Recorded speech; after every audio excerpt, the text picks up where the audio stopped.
Hi, welcome. Enjoy the content, subscribe, and turn on notifications. James watched Olivia in the living room mirror as she adjusted her red dress for the third time. It was a dress he'd never seen before, tight enough to turn heads, with a neckline she usually avoided. The perfume she'd applied was different too, not the soft floral scent he'd given her for her birthday, but something stronger, almost provocative. She put on dark red lipstick, checked her loose, wavy hair, the style she only wore for special occasions, and grabbed the small evening clutch that had been tucked away in the closet for months. James, 32, an architect with his own steadily growing firm, sat on the couch with a half-finished glass of whiskey. He wasn't the jealous or insecure type. In their 7 years of marriage, he'd always trusted Olivia. She was a marketing manager at a reputable agency, ambitious, intelligent, and up until that point, he believed they were a team. But over the past 3 weeks, small details had started forming a pattern he could no longer ignore. It began with the messages. Olivia had always left her phone unlocked, but recently she'd started typing in passwords and turning the screen face down whenever he came near. Then came the late-night meetings, the calls she took while stepping out of the room, the faint smile she tried to hide while texting. James also noticed the credit card statements, expensive dinners at restaurants they'd never visited together, lingerie purchases from stores he'd never seen, payments at boutique hotels downtown. He wasn't the kind of man who confronted without certainty. James was methodical, rational, used to working with precise blueprints and calculations. So he waited, observed, and mentally noted every inconsistency. Olivia claimed she was in client meetings, but when he casually called her office, the receptionist mentioned she'd left early. She said she was too tired to go out with him on weekends, yet old photos appeared on her social media as if they were new, masking her real activities. The night before, James found a crumpled receipt in her coat pocket, a dinner for 2 at an upscale steakhouse, at the exact time she said she was on a video call. That's when he knew it wasn't just paranoia anymore. It was real. Olivia was living a parallel life, and he needed concrete proof before taking action. So that Friday, when Olivia walked down the stairs in that new dress, that strong perfume, and announced with disturbing nonchalance, "I'm going out tonight, okay?" James felt a strange calm settle over him. It wasn't explosive anger, nor desperation, it was clarity. He set his glass on the coffee table, stood slowly, and looked her straight in the eyes. "If you walk out that door, don't come back." Olivia stopped in the middle of the room, her clutch already slung over her shoulder. She blinked, as if processing his words, then let out a short, almost nervous laugh. "Seriously, James? Drama now? I'm just meeting some girlfriends for drinks." "You're overreacting." "I'm not overreacting," he replied, his voice steady and even. "If you step through that door, the marriage is over. It's that simple." She rolled her eyes, adjusted the strap of her bag, and shrugged. "You're being ridiculous. We'll talk when I get back." And without another word, she opened the door, walked out, and closed it behind her with a final, decisive click. James listened as her car started, heard the tires crunch over the driveway gravel, and waited until the sound faded completely. Then he picked up the phone and dialed the number he'd saved 2 days earlier. "Garrett? She just left.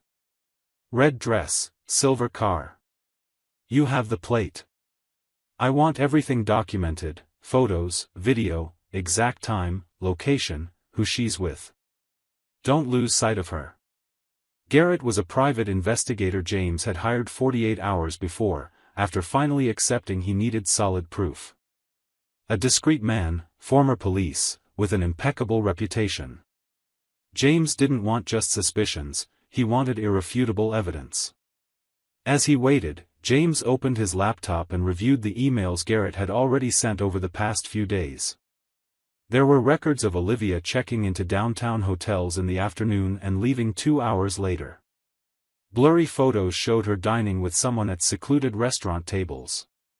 But no clear image of the man's face. Until then, James didn't know who it was. But he had a feeling tonight would be different. An hour passed. Then 2. James couldn't eat, just sat in the dark living room, staring at his phone, waiting for the call. When it finally buzzed, he answered before the second ring. "You're going to want to see this in person," Garrett said, his voice low and serious. "She's at a bar downtown, the Crimson Lounge. And James, you know the guy." James's stomach tightened. "Who?" "Ethan. Ethan Morrison. Your junior partner." A long silence followed. James felt the air leave his lungs. Ethan. The 30-year-old he'd hired a year and a half ago, the guy he'd mentored, who was building his own client base within the firm. Ethan, who'd joined them for dinners at their house. Ethan, who greeted James every damn morning with sincere smiles and firm handshakes. "You sure?" James asked, his voice hoarse. "Absolutely. I'm watching them right now." She's sitting on his lap in the corner of the bar. Kissing, hands all over each other. It's not subtle, James. It's blatant. James closed his eyes, took a deep breath, and made a decision. "Send me the address. I'm on my way." "You sure?" "Might be better to wait and gather more evidence before." "I'm going now." Garrett sighed on the other end. "Okay.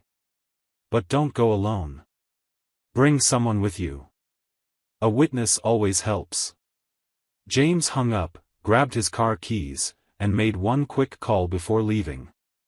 "Richard? It's me. I need you to come with me right now. No time to explain, but it's about the divorce. Bring a standard separation agreement and your camera. I'll pick you up in 10 minutes. Richard was the family attorney recommended by a coworker. James had discreetly consulted him the previous week just to understand his rights, options, and legal process. Richard was direct, pragmatic, and immediately recognized the urgency in James's voice. The drive to the Crimson Lounge was fast and silent. Richard asked no questions, just reviewed documents on his tablet while James gripped the steering wheel tightly. When they arrived, Garrett was waiting outside, a professional camera hanging from his neck. "They're still in there. Table in the far left corner." She ordered champagne. "They're celebrating something," Garrett reported, showing photos on the camera's display. James looked. There was Olivia, laughing, head thrown back, as Ethan whispered something in her ear. His hands were on her waist. The intimacy was undeniable, repulsive. "Let's go in," James said, his voice calm but loaded. Richard placed a hand on his shoulder. "Stay calm.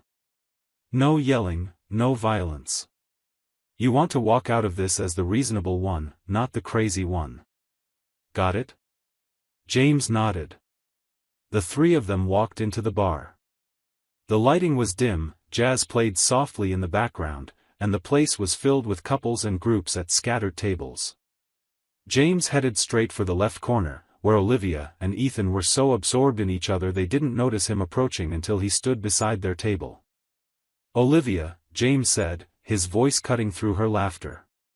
She turned and froze. Her smile vanished instantly. Her eyes widened, and she pulled away from Ethan as if burned. "James, what are you doing here?"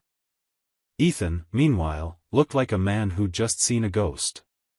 He stood quickly, tripping over his own chair. "James, this isn't what it looks like." "Not what it looks?" James repeated, with an ironic smile that didn't reach his eyes. "Funny, Ethan. Because from where I'm standing, it looks like my junior partner is sleeping with my wife.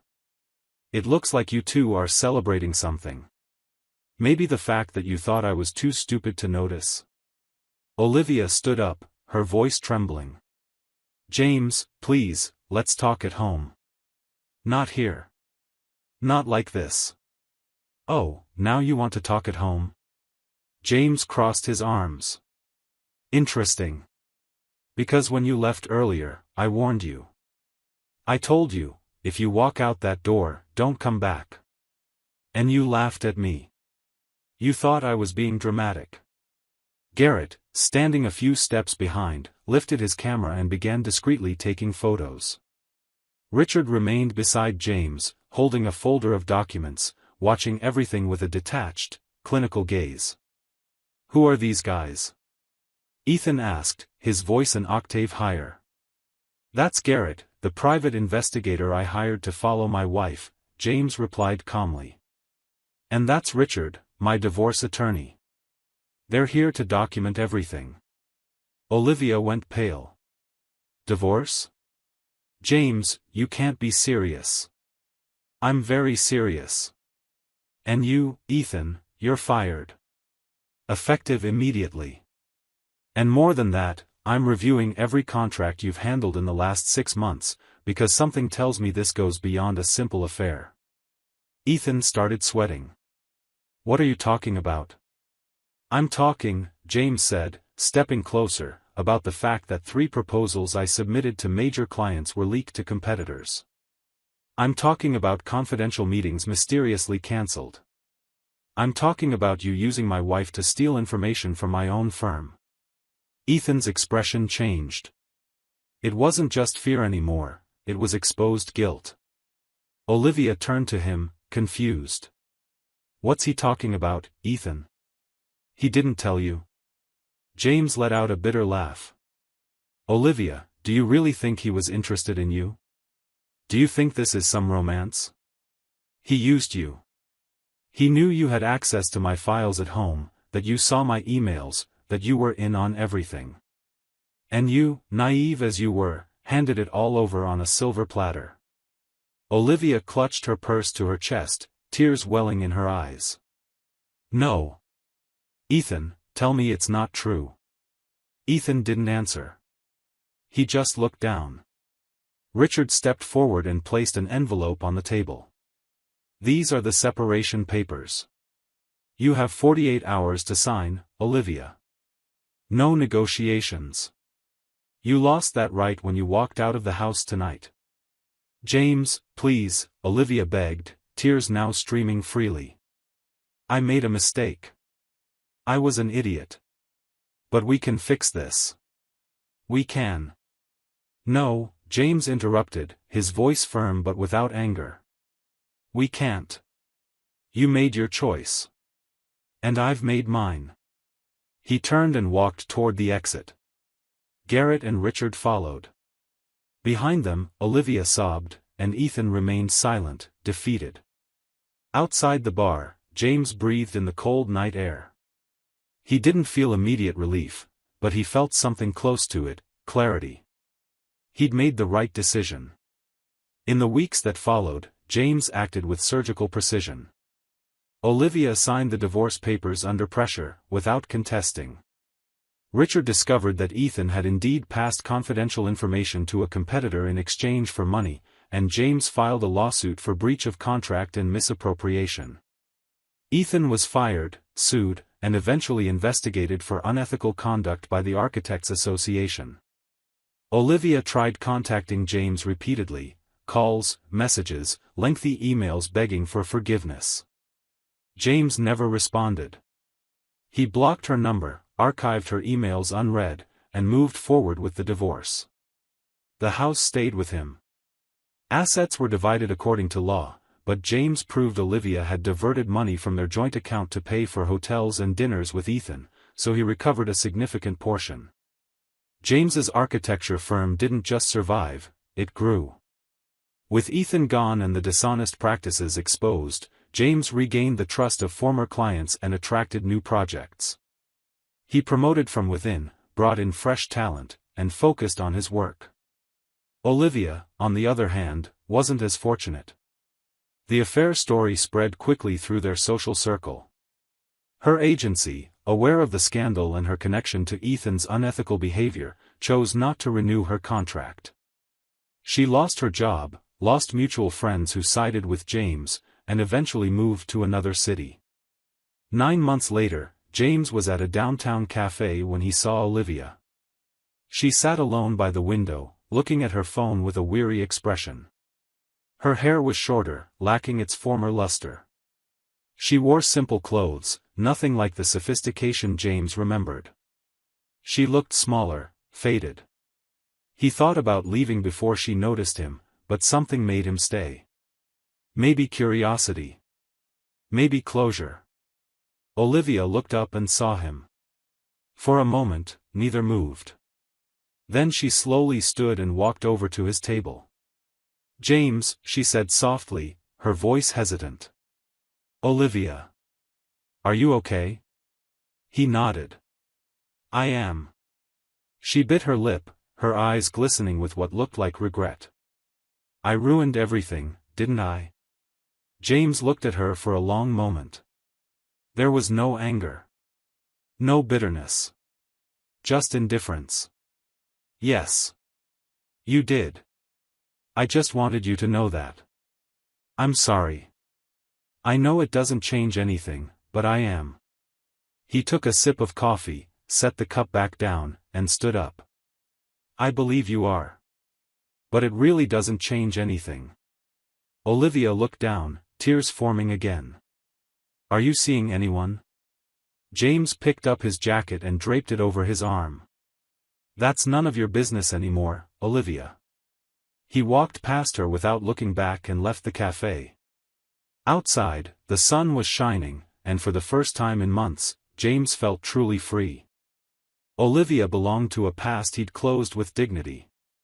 He didn't need elaborate revenge, he just needed to move on. And that's exactly what he was doing. James returned to the office that afternoon and reviewed the week's projects. There was a new proposal from an important client, a residential complex that could become one of the year's biggest contracts. He smiled at the initial sketch, it was exactly the kind of challenge he needed. That evening, he had dinner with a group of friends he'd drifted from during the turbulent final months of his marriage. They laughed, told stories, and James realized he'd regained not just his peace, but his identity. He wasn't the betrayed husband anymore, he was James, the architect, the friend, the man who'd chosen dignity above all else. Weeks turned into months. James started dating again, met new people, and eventually met someone, an engineer named Clara, smart, funny, and honest in a way James hadn't experienced in years. They took things slowly, carefully building something solid. Olivia, he heard through mutual friends, was trying to rebuild her life in another city. She'd landed a modest job, moved into a small apartment, and apparently cut all ties with Ethan right after the scandal. James didn't feel satisfaction hearing this, he just felt indifference. The divorce had been finalized 6 months earlier. James signed the final papers on a Tuesday morning, without ceremony or drama. Richard congratulated him for staying calm and level-headed throughout the whole process. "You did everything right," Richard said, shaking James's hand. "You kept your dignity, protected your assets, and walked away as the man of integrity. I don't always see that." James thanked him, but deep down he knew the real victory wasn't in signed papers or recovered assets. It was in the fact that he'd refused to become someone he wasn't. He hadn't given in to destructive rage or petty revenge. He'd simply made the right choice at the right time, and moved forward. A year after that fateful night in the red dress, James stood on his office terrace, watching the city stretch out beneath a golden sunset sky. Clara stood beside him, her hand intertwined with his. "You thinking about something?" she asked. James smiled. Just how life can change in one night. How one decision can change everything. "Do you regret anything?" He turned to her and shook his head. Not for a second. And it was true. James had learned that broken trust can't be fixed, that dignity isn't negotiable, and that sometimes the best way to win is simply to refuse to lose. He'd given Olivia the chance to choose, and she had. And he, in turn, had chosen himself. That red dress, that strong perfume, that closing door, it had all become just a closed chapter. James had turned the page and was writing a new story, one where he was the protagonist of his own life, not the victim of someone else's. And as the sun set over the city, James felt a deep peace. He was exactly where he was supposed to be. Thank you for watching the video. If you enjoyed it, don't forget to subscribe to the channel and turn on notifications so you won't miss any updates. See you next time.